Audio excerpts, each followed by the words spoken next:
It's Mr. Lum, and we're going to be talking about orbital structure and Bohr models. You should have the guided notes for this.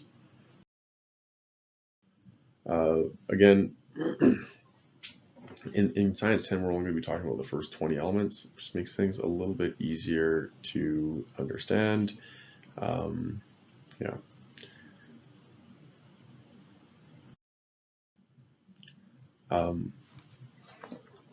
I want to go over this, should hopefully be a review from last year. Electrons are in shells. We can also call them energy levels. You can say the first energy level, the second energy level, the third energy level, the fourth energy level. You can also say the first shell, the second shell, the third shell, the fourth shell. In the very first shell, the maximum amount of electrons is 2. In the second shell, it's 8. And in the third shell, the maximum amount of electrons is 8. And then the fourth shell gets a little bit complex, but technically the maximum amount of electrons it can have is 18. Now the total number of electrons in the atom, well, when there's only one shell, it's only 2. Now, this number is a little bit weird. So where does this number come from? That's the maximum number of electrons if you have 2 full shells. That means you have 2 in the first shell, 8 in the second shell, and they combine to make 10. And for this number right here, you have 2 in the first shell, 8 in the second shell, 8 in the third shell, and they all combine to make 18. And for the last number right here, 2, 8, 8, 18, these all combine to make a total number of electrons possible in 4 shells to be 36. So what this last column right here is the total number of electrons in an atom. Now, as we talked about before, each row or period on the periodic table represents an increase in energy level. So we said that it goes 2, 8, 8, 18. In the first row of the periodic table, there's 2. In the second row of the periodic table, there's 8, then 8, and 18. And you can already figure out how many electrons are going to be hosted in the 5th and 6th and 7th shells.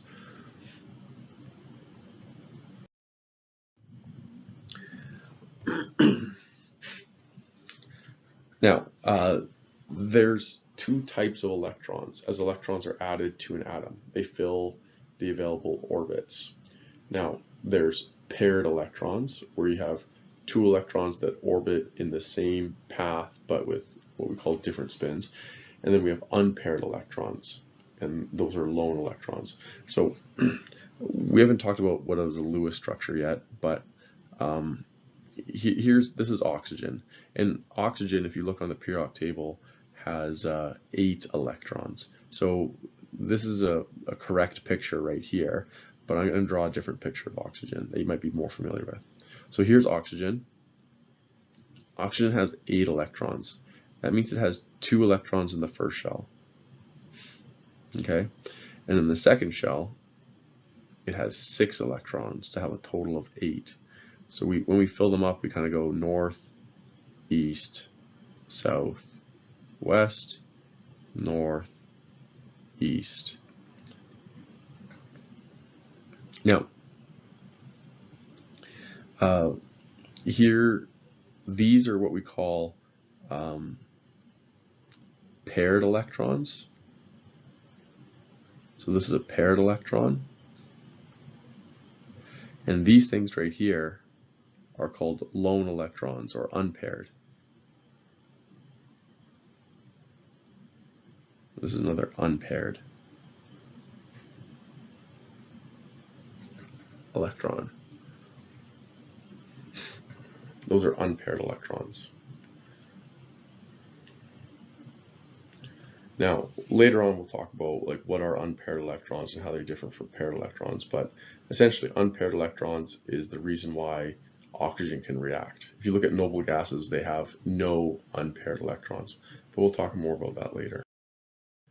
Now, what a valence shell is, a valence shell just means the outermost shell, and it's the most important because it is the shell that reacts. It is the shell that does that interacts with stuff. It's the shell that reacts with other chemicals or elements. Now, valence electrons are the electrons that are in that valence shell. And if you have something that is called a stable octet means that the atom has its valence shell is full. That means the outer shell, the valence shell, is completely full. The only elements that have full valence shell are the noble gases, and that's why they don't react. It's the unpaired electrons that are reacting. So in the sodium right here, you got that one unpaired electron. And in the second shell, neon, not my favorite type of drawing for this, but neon should be drawn like this, 2 in the first, and then in the second, north, east, south, west, north, east, south, west. In the outermost thing for neon, it has no unpaired electrons. Neon is a noble gas, and that's why it's unreactive. It has a stable octet. These are the Bohr diagrams of how many electrons are in each shell of the nucleus. So you can see hydrogen just has that one electron out there. We drew sodium. Sodium has that one electron as well out there. We drew neon. It has a full shell. Helium also has a full shell, but remember that first shell only contains 2.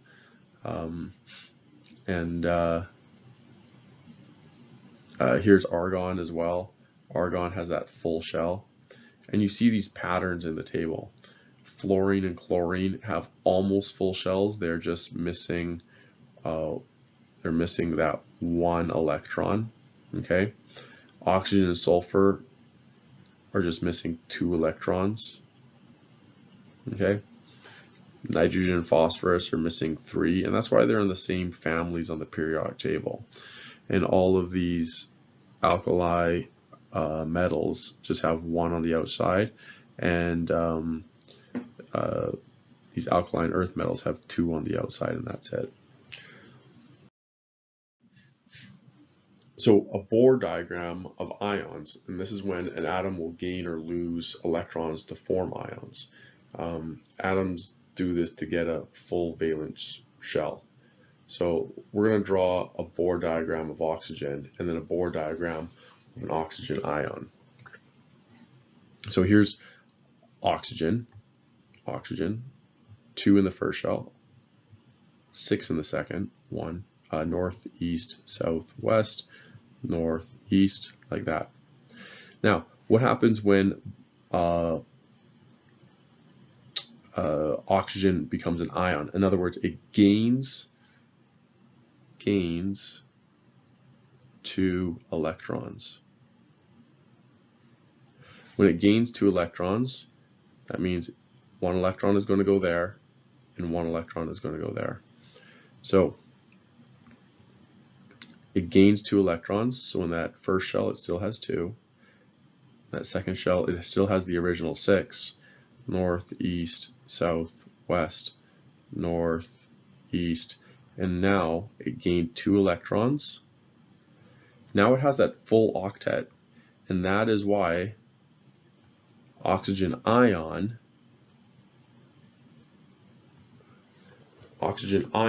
is more stable than an oxygen atom. And here's an example of an oxygen atom and oxygen ion as well, the answers.